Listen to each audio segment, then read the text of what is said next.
What are some of the early signs a family might overlook, though, that might say, this is what's going on with your loved one? Yeah. First off, if you're noticing things that you're like, oh, that's a little different, or you're getting a little worried about your person, start Uh-huh. taking notes. That's my first thing to do is keep a log. How often are these things happening? That happens, that's okay. But if they're getting lost in the neighborhood once a week, that's oh my gosh, we need to write this down. We need to tell the doctor.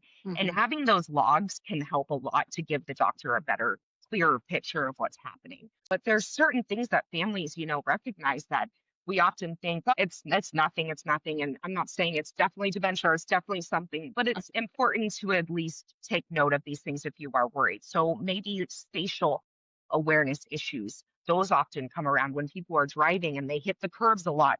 Their spatial awareness is now changing. So that's a common one. And getting lost and having issues with language or losing different words can be something. Also, personality changes and inhibition changes, like they're, spending a lot of money or falling for scams more, or, things like that can also be part of some early symptoms. Oh, Yes, apathy. yeah, They okay. don't care. And that's literally part of the brain changing. So it can be really hard as a caregiver because you're like, are you kidding me? Like, how do you not see this? But their brain literally does not allow them to see that they're not doing things the same.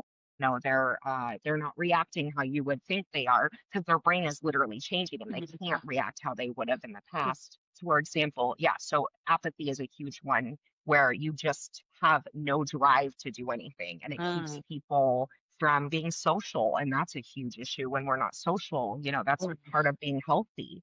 And we often see people just don't living with dementia with that apathy don't know how to just get something going to get them out of the apathy. And that's what's so right. important as caregivers often think, oh, well, she just wants to sleep now. She just wants to sit and watch TV.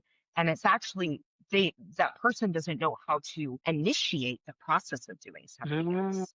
They probably want to do more, but they can't start it on their own. So we need to set them up, and then they can often yeah, go, "Oh, I can do this now," if they're set up with the right tools.